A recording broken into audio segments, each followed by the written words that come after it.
Yo, guys, RDS Old Man G here, back again, and it is the big one. It is the big one. I'm joined by the amazing Ivorian Spice from Red United TV, who happens to support the Ivorians.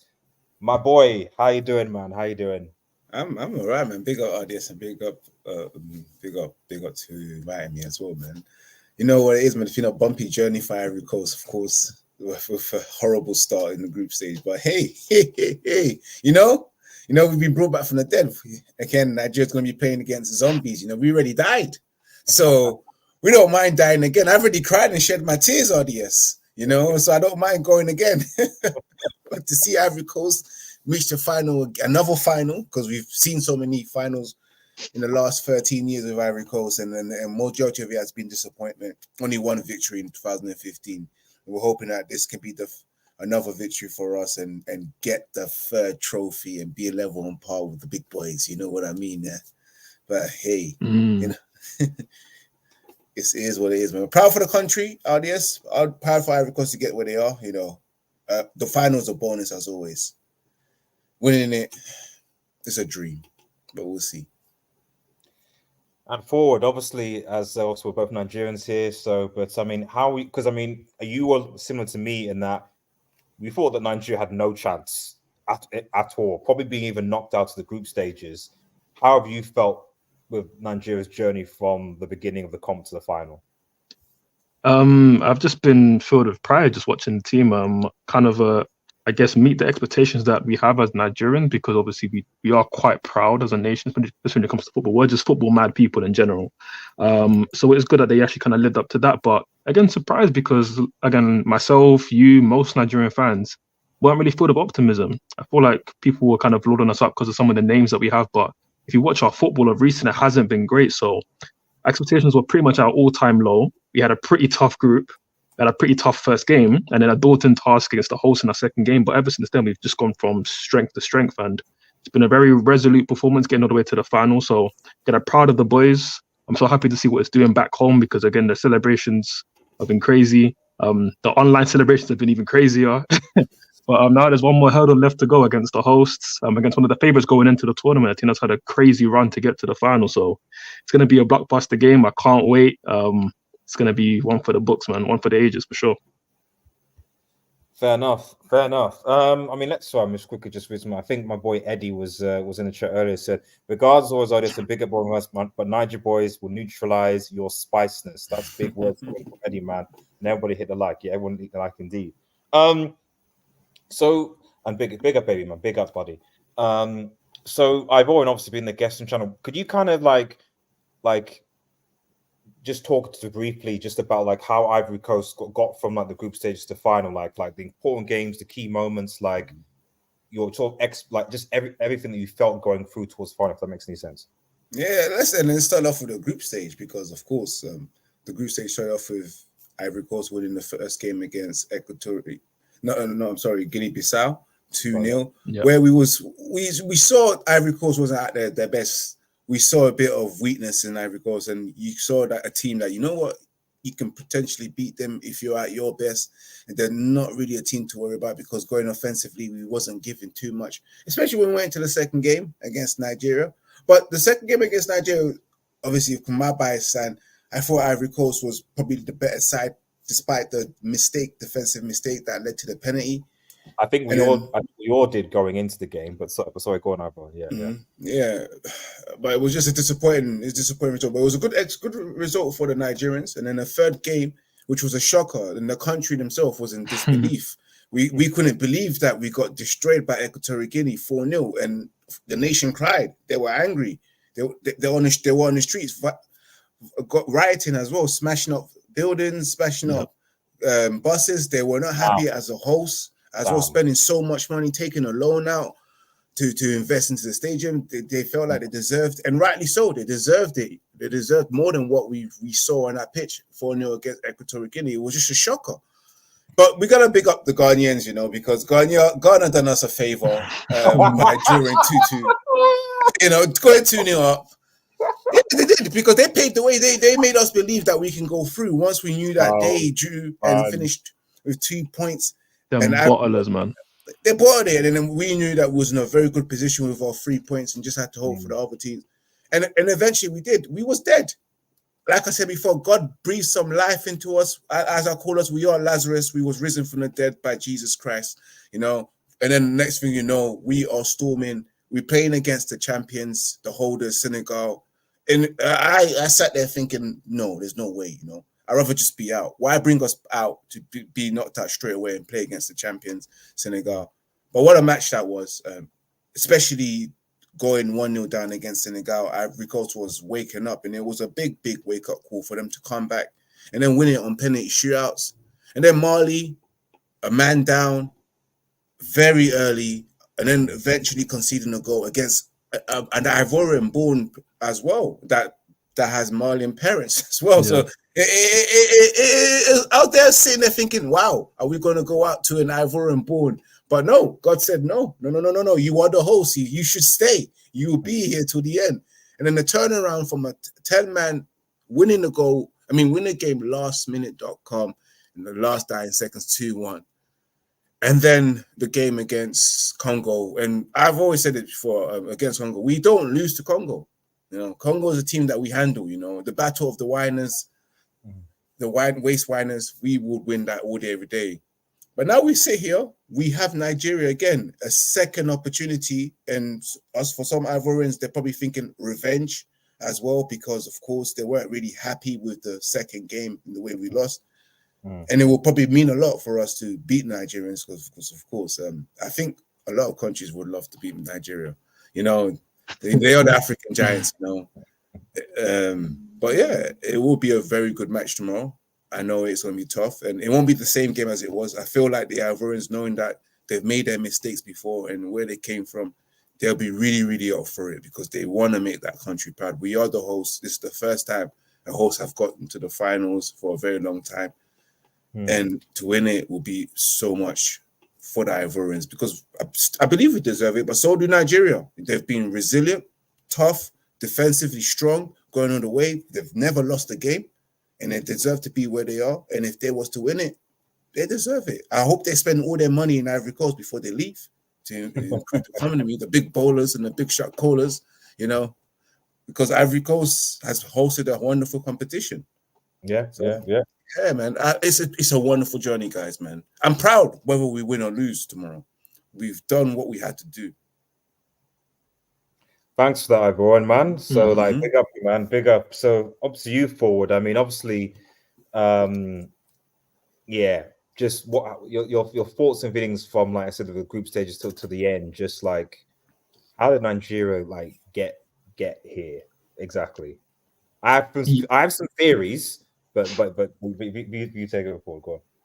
I mean, how we got here, I think one big change that really got us here was the switch that we made in the second game, going to a back three. Because obviously we were there, we watched the first game. It was all right against, to be fair, Equatorial Guinea. He did have actually end up being quite a good team in this tournament. Obviously, Ivory Coast saw what they could do at their best in the third group game. But yeah, obviously we played them in the first game. Tough game, but you just felt like we weren't super solid defensively, and even then we were still lacking some sort of like cohesion to our attack, which, to be fair, didn't really come to maybe later on in the group stage, in the knockout stages. But again, the big change that we made in the tournament was going to a back three in that second game against Ivory Coast, who, again, going into the tournament for me were favourites alongside the likes of Morocco and Senegal. So to go and get that scalp against them, again, a gritty game, probably one of our toughest games defensively. I think they did put us under a lot of pressure, but we withheld it. Obviously scored from the penalty from a Kong. And I think that what really gave the confidence to the team and the belief in the manager's system that, you know, we can actually maybe go on a run here and certainly not at least embarrass ourselves, which again, a lot of fans felt. So again, we got that big win there. Obviously then went through in the third group game, again, only winning by a goal.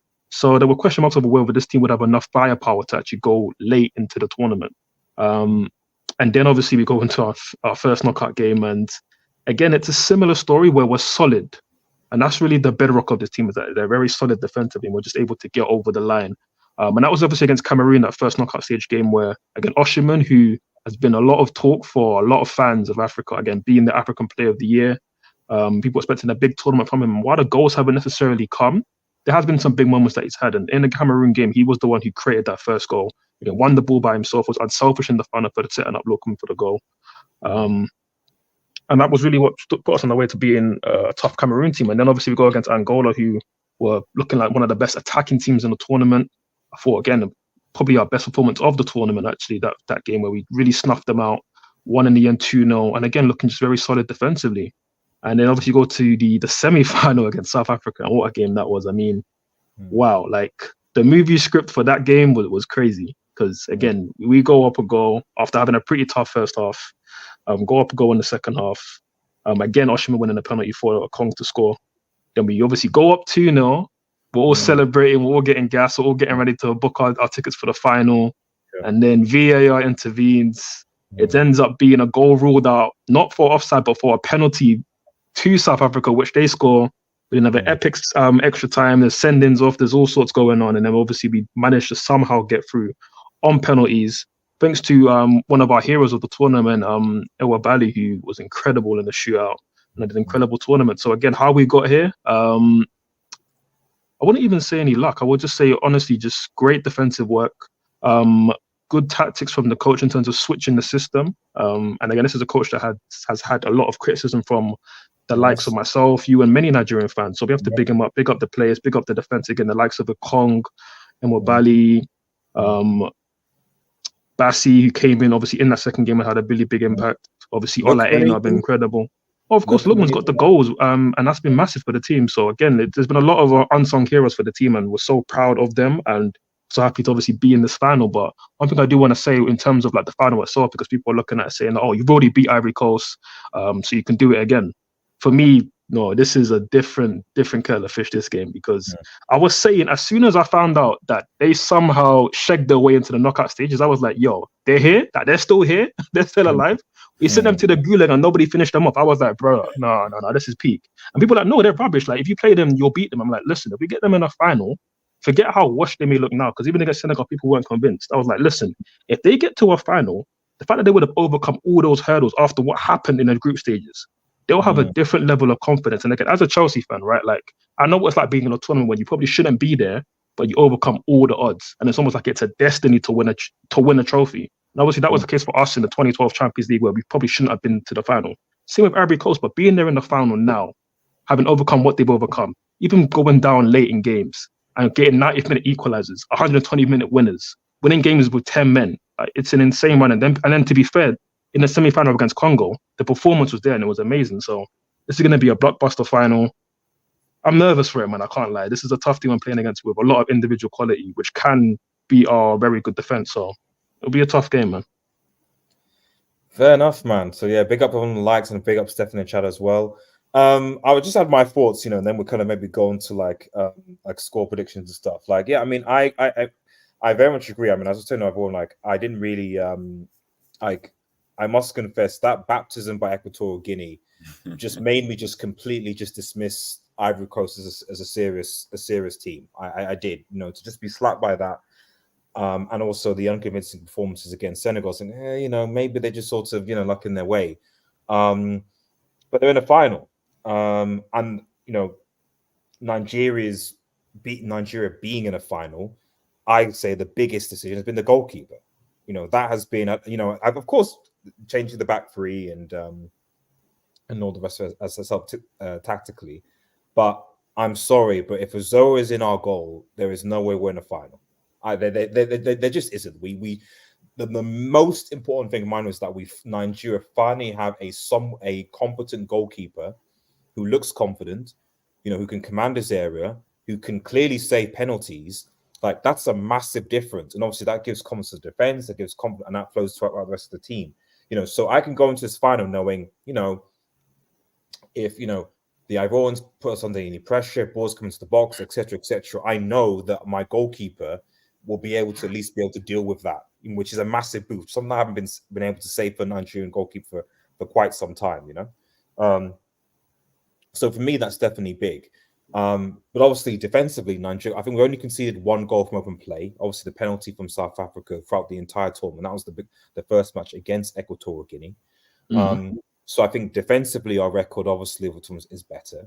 I'd argue that, I mean, some people said, maybe everyone could chip in here as to like in terms of the team quality, like who has had like the harder run up onto the final. I'm not sure. would you say the Ivory Coast have a harder run, or do you think Nigeria have had a harder run? I think in terms of teams played, maybe it's biased, but I would say it's potentially Nigeria. But I'm not going to overlook what Ivory Coast have done. I mean, again, given where they were, like literally on their knees, having been beat 4-0, like to then go and face Senegal in your next game, like you have to give them credit, because even Senegal were the better team for most of that game, but they stuck in there and they showed heart, they showed resilience where they easily could have folded. And they obviously got through that game. And then even against Mali, like again, down to 10 men to still find a way to find a result. Like they showed incredible resolve. So I think they were both really tough runs to get through. So I got to big them up. And also I got to big up their fans, because like their fans, even at games where Ivory Coast weren't playing, like they created an atmosphere. And when Ivory Coast have played, like it's been honestly one of the best atmospheres I've seen for any home nation at a tournament. Like their fans have been incredible. So big them up, man. No, fair enough. Ivonne, what do you think? Would you say that Ivory Coast had the hardest run to the final, or Nigeria? No, it's equally the same way, because we played the champions, the holders, in the second round of the competition, which would probably be a tough game. But then Nigeria as well played Cameroon, who's one of the big boys in the competition. So that was a tough game. I would say the only level on par game we had was our semi-final where we played Congo and you guys played South Africa, because of course South Africa isn't a team that usually beats Nigeria. It's most of the time Nigeria gives them the spanking. And we never thought that South Africa will get to the semi-finals as well, because they're usually not really one of the favorites, so they never really go far. And then you got Congo as well in a similar level as South Africa, where they don't really go far, and they've been to the stage for the first time ever. And then we played Mali as well. We've had our history with them. We tend to beat them as well, and they're a good team in African Cup of Nations tournaments. And then Nigeria, they played again Cameroon, South Africa, and before South Africa, who did you guys play? Angola. And Angola's not a team that you see in knockout rounds, but they've been doing all right. So I think it's balance, and the journey is balance. You know, you play Cameroon, we play Senegal, and I'll say they're about this level of field. So I think it's even. But we'll see. My opinion, even when we played Senegal, when Senegal scored the first goal, I would say, in my opinion, towards the latter stage of the game, is Ivory Coast was much more the better team, and Senegal was actually struggling a bit and got lucky that it didn't end up. It stayed at 1-1 at that time. Yeah. They really did. Well, it's everyone's opinion anyway, but we'll see. But we'll see tomorrow's game. I think it's going to be difficult. In my opinion, I think it might just go all the way, but we'll see. Before I get into the score predictions, who do you think needs to win it more? And obviously we're both biased here, but we're biased here because we're going to say we do. So if you try and put that to one side and try and give a justification for your reason, who do you think needs it more? And I'll go to forward first and then order. Both teams need it bad, man. There's so many reasons for both teams to need it. But I'm going to make the case for Nigeria because I'm Nigerian. And I'll say, obviously, we need it more just because, even Ivorians by said it, you said the word African giants. Yet, if you really look at the trophy cabinet, it doesn't really reflect, obviously, it doesn't reflect in terms of how much we've actually won. Again, we've got 3 AFCON, which is obviously we're proud of, but we won at number 4. Again, if we don't, and Ivory Coast win this, they'll be level with us on 3. So even for that reason, I think it's big. Big because of how long it's been since we've won it. Big because, again, of all the hype around us and obviously having the player of the year and all of these things, being a big African nation. And let's be honest, if Ivory Coast lose, they're going to be in mourning, and obviously we'll be one celebrating, right? But if we lose, not only will Ivory Coast be celebrating, but the whole of Africa will be dancing on our head tops, right? So it's gonna be crazy. So for that reason alone, we need to win this. Yeah, you're right. It's gonna be hard, man. Yeah, you guys know the whole of Africa's behind our backs saying that you gotta do this for us, big man. But we firm it though. Listen, we've had our fun dancing on the likes of Ghanaians, Angolans, all of them. South Africans, they've had to hold it this whole week. So listen, you live and you die by the sword in it. So obviously, hopefully the boys kick it over the line. But if not, yeah, listen, we have our shields and we're ready. We're ready for war. Yes. Everyone, obviously you're going to say obviously. So why do you feel like Ivory Coast like need to win this tournament? Need to win. I think it's the past. You look at the past. Ivory Coast playing against Egypt in the finals 2006, and then playing them again, and then playing Zambia, losing to them, and then winning it, and then this tournament indeed where we started off really badly, and then to fight our way and survive all the way to the final, and we are at home. At the same time, we are 2 times champions, but we believe we should be having more than just 2 trophies. We should be level on par with Nigeria or Cameroon, based on the finals that we've been in and lost to. But we don't.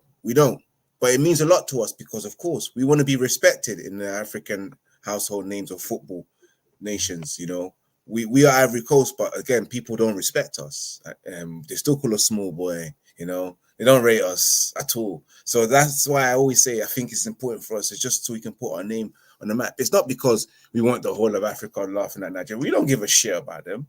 We don't give a shit about any other country.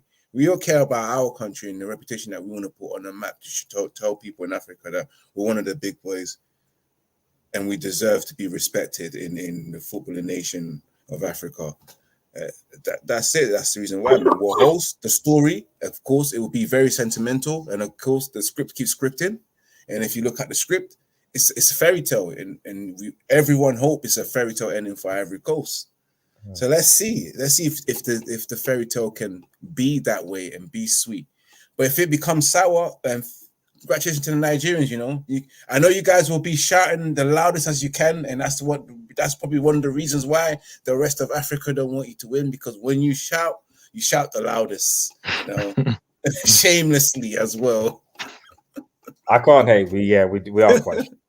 I'll be honest. If we dunk on you guys at home tomorrow, I'm gonna be shameless. I will be shameless. I will be like it's gonna go on for at least a good week. We'll all be shameless, irrespective of whether United lose tomorrow. I'm gonna be shameless. You know what I mean? So like nothing's gonna change. You know. Right. So moving on quickly. So just as we begin to run up the show. So score predictions and when I say that, I mean obviously how you feel like the game will also go. And obviously what the end score will be. So I'll give it over to Ford. How do you think it's going to go? I think it's going to be cagey game, a very, very intense game. I think these are 2 very physical sides, and also 2 sides with individual quality. So I think even in a cagey game where maybe there's not many chances, I think there are players on either side that can create something almost out of nothing to win the game. And again, I'm looking at Ivory Coast team. I actually would be interested to ask who he thinks Ivory Coast's best players have been this tournament, because they've had obviously quite a roller coaster ride. And even through all of it, whether the bad games are good games, I wonder if anybody's maybe been consistent, or maybe some guys who have stepped up in the really big moments that you think maybe do it in the final as well. Yeah, I think for Ivory Coast, I think I look at us in the previous squad and I look at now. Our goalkeeper, Fofana, has been very consistent. He's been the light and bright and shining of the tournament, because we've had many bad goalkeepers, inconsistent goalkeepers who make horrendous mistakes, like Barry, for example. So it's a pleasure to see someone like a goalkeeper like Fofana, who's very young and is developing, and he plays his football in France. So I'm happy with him. Another player that's been good for us, Seko Fofana.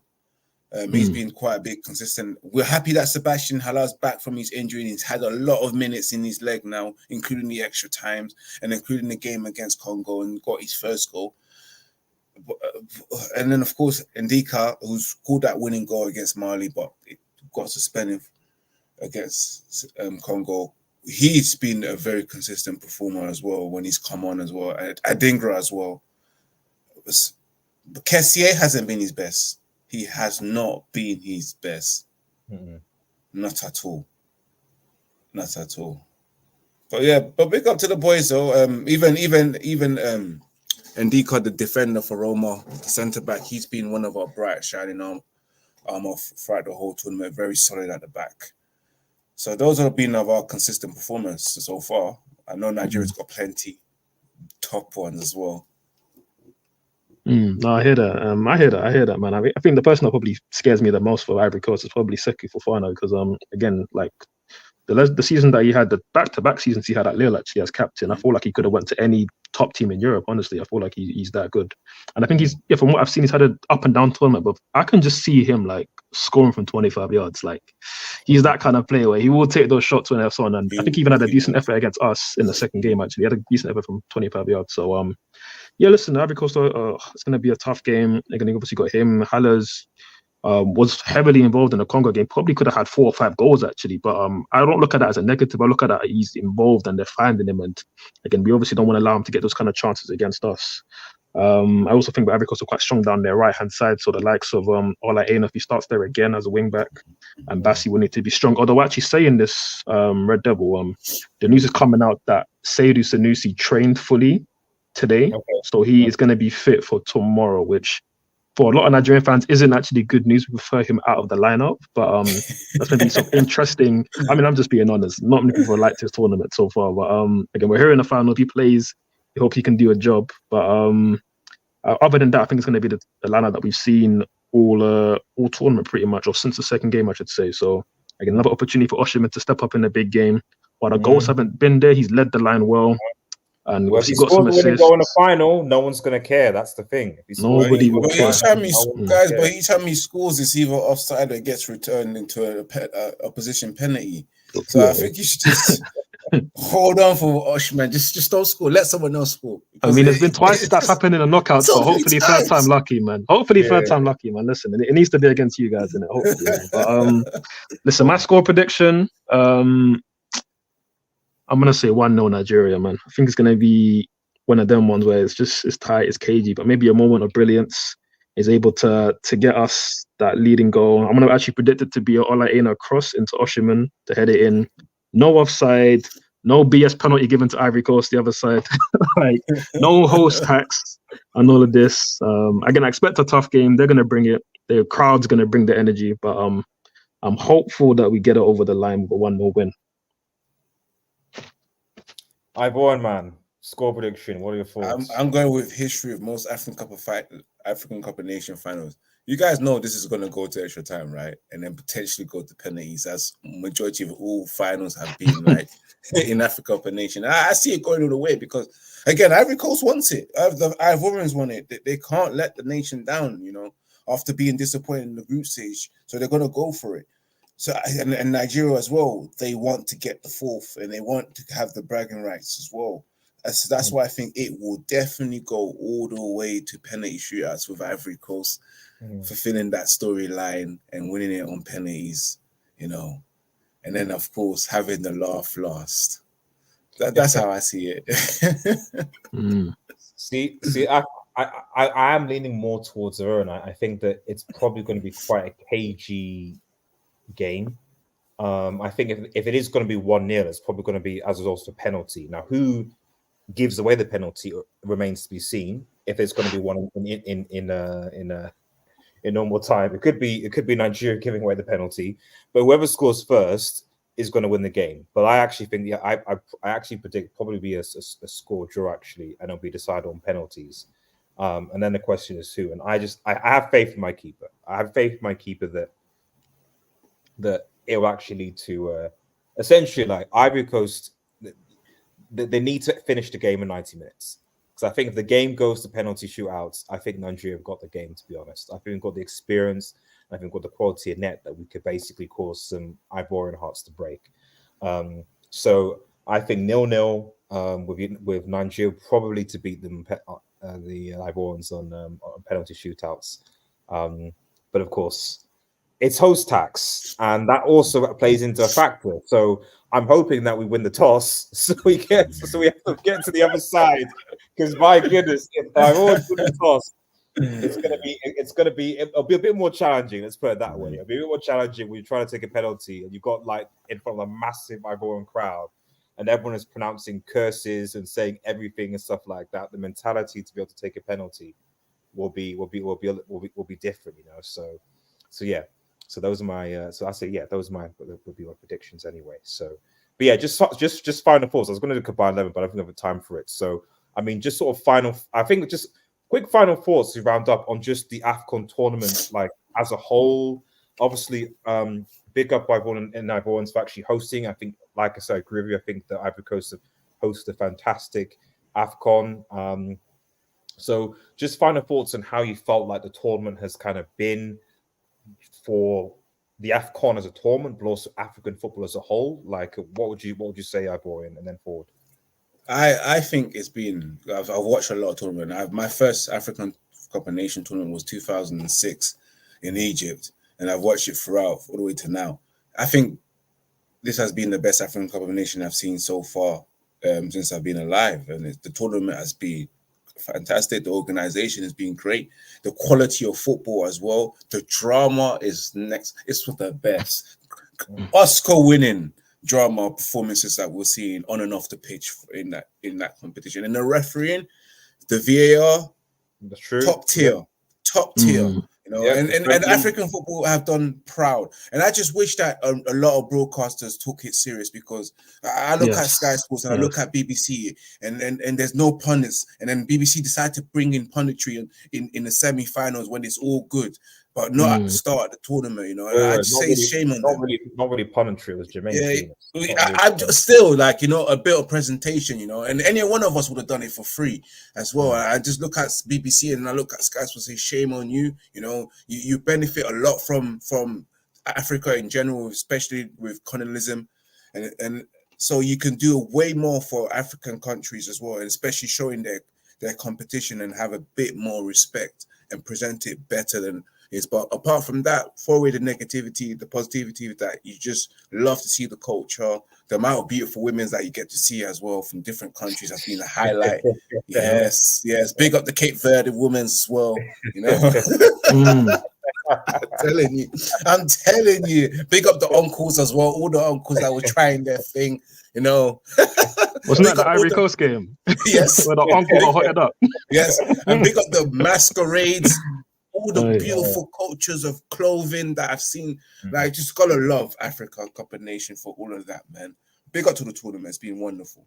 Yeah, okay. Forward. I mean, listen, I echo all those thoughts exactly. Been a great tournament, the best that I can remember. Again, so much great action, so many great storylines. Always thinks it helps actually when the hosts have a good like run in the tournament, which I'm glad they had after the group stage. But again, so many great games, great scorelines, drama, like penalty shootouts. I keep making 4 saves in the penalties in a shootout. Amazing goals, like just all sorts of things going on. Again, like you said, great refereeing as well. Use of VAR, which again the Premier League and many other leagues can learn from.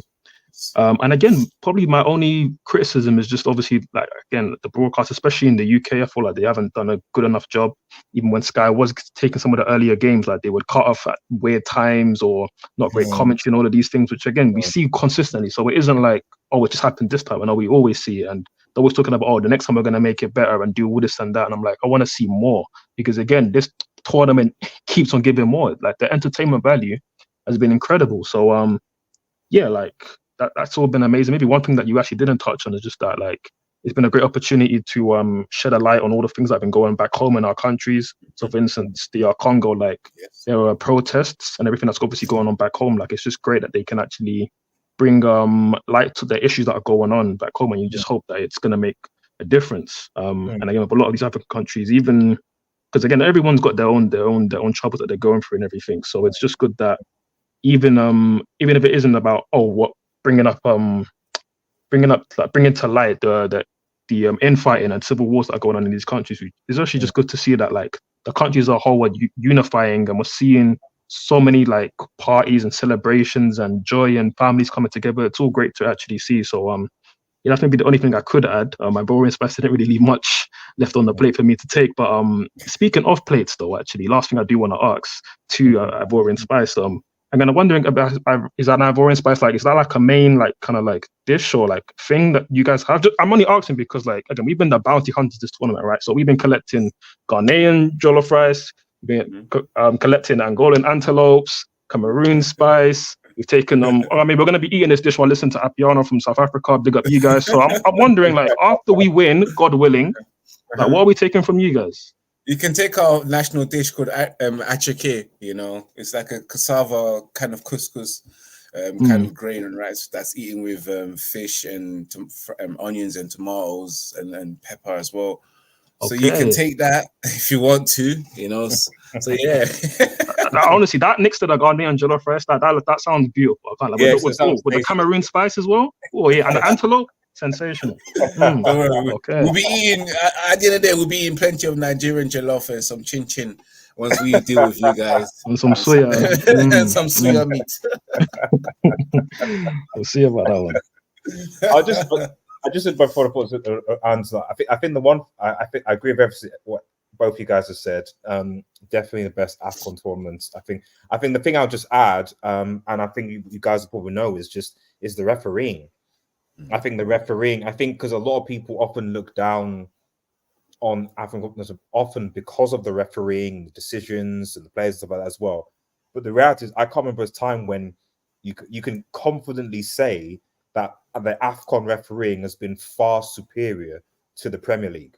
And it has. I know with the tournament, but with the amount of games that there's a decent sample size, the amount of games being played. And you can only maybe think of a handful of decisions where you might think, okay, maybe the referee got that wrong, which is understandable.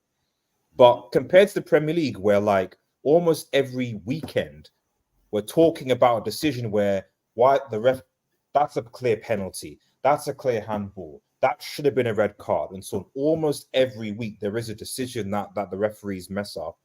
Like, and on top of that, the use of VAR, I can't think of any real scenarios in the AFCON where I'm thinking like, you know, the perfect example being obviously what happened with Nigeria, South Africa. As annoying as that was, at the end of the day, it was the correct decision. And it happened quite quickly as well.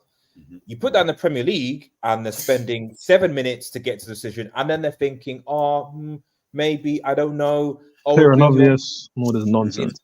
All this nonsense. And you're just kind of like, damn. Like, so if there was any advert for like that you can have competent refereeing with VAR, it's been the AFCON, you know. So, and I don't know why the Premier League can't get a hold of it. But yeah, on top of everything else that you guys have said, I've got to shout out like the refereeing and the use of VAR in this tournament. It's been brilliant, and you know, European football, especially the Premier League, should hang their heads in shame because they can't even emulate a fifth, a tenth even of the quality of the refereeing. So yeah. And now they want to add blue cards, yeah. Yeah, joke, man. Absolute joke, man. The thing about the blue cards, so as a side, is that like I'm not completely against the idea. The problem is that like the reason why they're interested in the first place is because referees often are so bad. So competent refereeing would probably be able to use it in a competent way. The issue is not the cards. The issue is the fact the refereeing is awful. You know, so it doesn't matter what cards you introduce. If the refereeing is bad, then it's still going to be bad. Like that's 100%. You know, what was it like? A poor workman blames their tools. You know, we just have a lot of poor worksmen in the Premier League, unfortunately. So it is what it is. Anyway, guys, thank you so much for those who tuned in. Appreciate it. Make sure you like the video, share, and subscribe. On a big up Ivory. Ivory, please plug your channel, man. I want you to plug your channel, man, and tell us where the people listening can find you. Yeah, man. Of course, guys, subscribe to here first of all. Smash that like button and share across all social media platforms. Of course, you can find me Red United TV on YouTube and Red United TV 1 on Instagram, and personally Ivory_Spice on Twitter. And of course, live tomorrow, 2 live streams tomorrow. We've got the Man United live stream. You know, I want to be a happy Manchester United fan and a happy Ivorian fan. But if you had to ask me which one would I choose right now, I'd rather choose the African Cup of Nations. At the end of the day, if I was to give up one thing, if it was a Manchester United joy or Ivorian joy, I'd rather go for the Ivory Coast joy right now. You know, because it means a bit more. Man United lose week in, week out, so it's okay. I mean, I'm sure. I don't know if Ford's a Chelsea fan, so it's probably quite easy for you, Ford, to be honest. Yeah. It's like if Chelsea lose tomorrow, you know, so on Monday is it so? But you know, Nigeria won AFCON since, was it 2013? 2013. Yeah, it's been a minute, man. It's been, you know, more than a decade. We need to win this. Big ups to Mass in the chat. Yeah, I know this is separate. Yeah, we'll talk about Bayern Leverkusen and Bayern at some point. Sorry, Samasi. But yeah. Anyway, yeah. Appreciate. Oh yeah. So forward, where can they find you?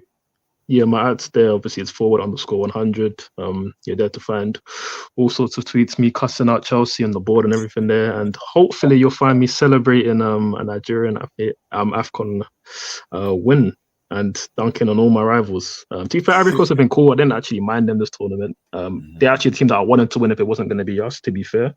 But yeah, you Ghanaians, you Angolans, you South Africans, yo, you lot hold that. Yeah, you man hold that. Yeah, man. Right, peace out, guys. Take care, everyone, and cheers. Peace. Love.